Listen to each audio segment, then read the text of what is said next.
Since taking over the helm at Liverpool in 2015, Jurgen Klopp has instilled a dynamic and high-octane brand of football that has captured the imagination of not only Liverpool and Premier League fans, but football lovers across the world. He's managed to blend an aggressive pressing game with a fluid attacking trident, coupled with overlapping fullbacks, turning Liverpool into a formidable force in England and Europe. His plan to exit in the summer will definitely leave a void, difficult to fill, and eyes will be on his successor. We take a look at the playing style of managers shortlisted for Liverpool job.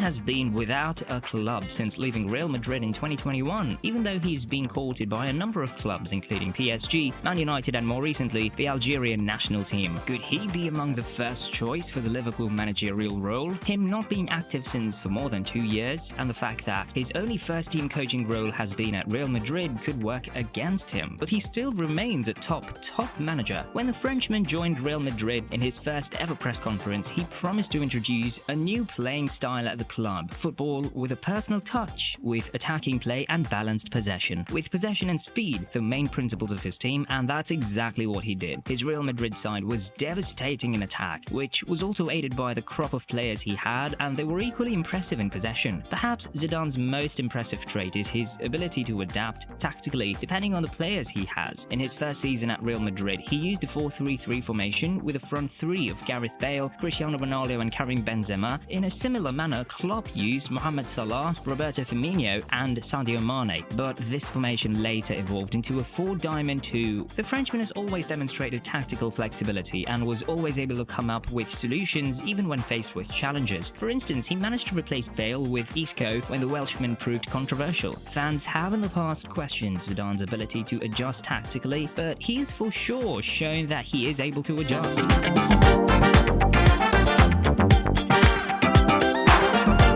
Italian, who previously held roles at clubs including Sassuolo and Shakhtar Donetsk, took over at Brighton when Graham Potter left for Chelsea in September 2022, and he's caught the eye with his tactical acumen and commitment to attacking football. The Italian style is characterized by a possession-based style of play, an emphasis on quick passing and movement, and high pressing. He sets his team in a way that they employ a fluid attacking system, with players quickly interchanging positions to create space and overload the opposition's defense.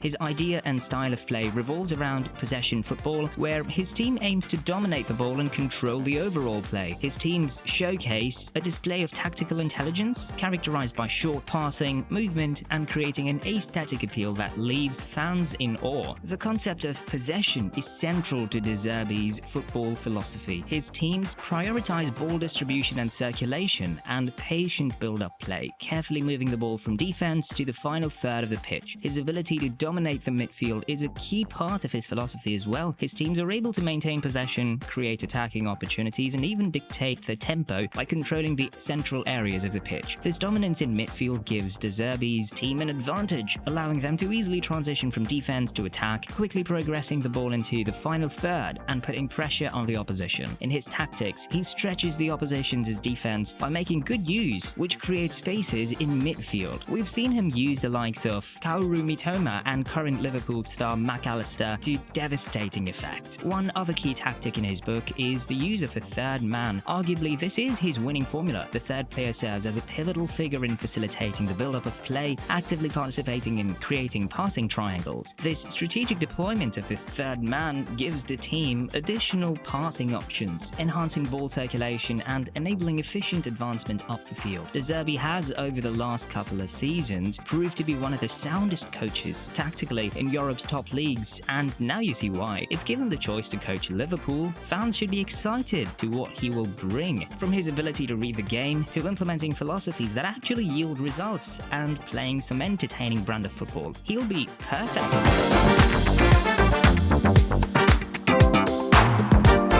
Liverpool's indispensable hero of all time. In his past interviews, Gerrard has always made it clear that his tactics are based on all of his former coaches, which perhaps gives the feeling that the former midfielder is not someone with a clearly identifiable playing style. From Rafa Benitez to Kenny Dalglish and Roy Hodgson, Gerrard's coaching style has taken an influence from the best in the game, even though he admits that tactically Benitez was the best, which means he's borrowed a lot from the legendary Spaniard. In his play, he attempts to dominate possession and press high up the pitch, just like modern coaches do. In this respect, we can say he is most like Jurgen Klopp, under whom Gerrard mentored briefly as Liverpool academy coach before leaving Merseyside. Gerrard's teams employ an aggressive, high-pressing strategy, seeking to maintain compactness between the lines through a high defensive line and meticulously crafted positional drills, and they will drop back when required. In terms of formation, Gerrard has shown a preference for a 4-3-3, even though he's used a 4-2-3-1 and a 4-3-2-1, winning the Scottish League with the latter. He's consistently promoted an attacking, possession-based style of football, picking technically gifted players as his wide forwards, as he prefers them to be able to carry play towards goal quickly. He encourages them to attack through the inside channels so that the fullbacks can overlap around the outside. His approach has since evolved, increasingly using an additional striker as an inside forward so that his team has an extra forward close to goal. The inside forward maneuvering into central areas opens up wider spaces for a fullback to push forward, allowing an attacking midfielder to exploit the gap between the fullback and the wide forward.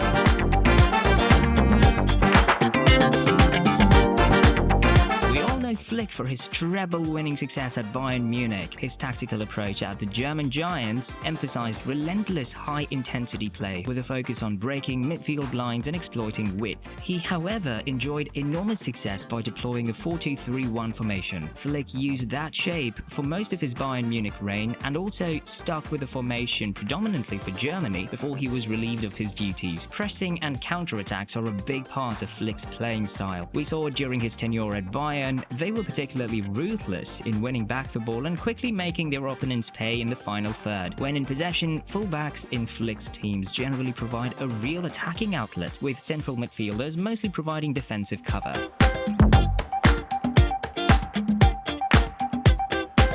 Nagelsmann could arguably be the ideal candidate to replace Klopp, and one of the key reasons for this is because of his philosophical alignment with the club's style of play and ethos. Like Klopp, Nagelsmann espouses high pressing and an aggressive brand of football characterized by quick transitions, intense pressing and attacking verve. His tactical approach prioritizes proactive, possession-based football while also emphasizing defensive solidity and collective effort, which perfectly mirrors the principles that have underpinned Liverpool's success under Klopp. Also, Nagelsmann is a very innovative coach and has always shown the willing round which he used to correct players and the overall team positioning without requiring long breaks during training sessions. His preferred style is the attacking 3-5-2 system when in possession, and a 3-4-3 current Liverpool squad efforts to take over the Anfield hot seat.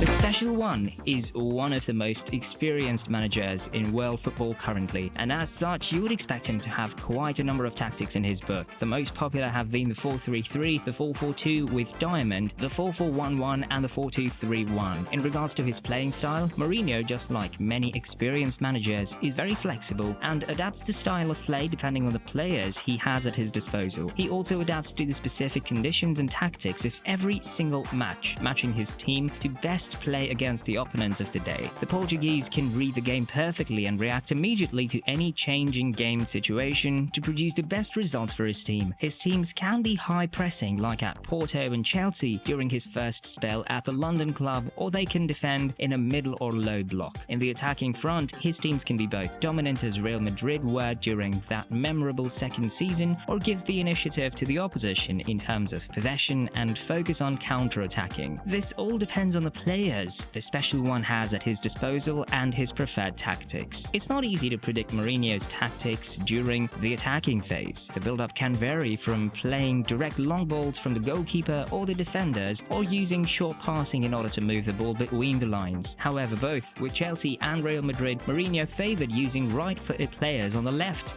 Whom do you think best fits the role? Let us know in the comments below.